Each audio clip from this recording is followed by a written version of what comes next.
আসসালামু আলাইকুম ওয়া রাহমাতুল্লাহি ওয়া বারাকাতুহু। সবাইকে জানাই জুম্মা মোবারক। আজকে জানুয়ারি মাসের 17 তারিখ। তো আপনাদেরকে এই যে প্রবাসে বাস্তবতা,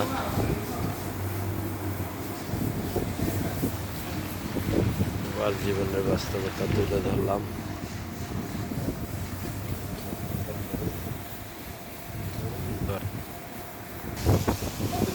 তো যারা বলেন না দিনের 400, এ দেখেন বর্তমানে শীতে 12 ডিগ্রি তাপমাত্রা চলতেছে। এই শীতের ভিতরেই কাজ करते হলো दुलाल भाई, सलाम भाई।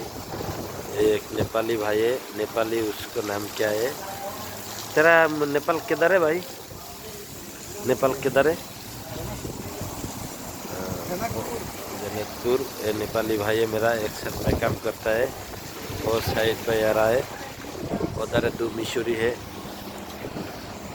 তো আমাদের ভিডিওটা ভালো লাগলে আমাদের পাশে থাকবেন, লাইক দিবেন, যাতে আপনাদেরকে আরও প্রবাস থেকে ভালো ভালো ভিডিও দিতে পারি। ওকে, সবাই ভালো থাকবেন। আসসালামু আলাইকুম।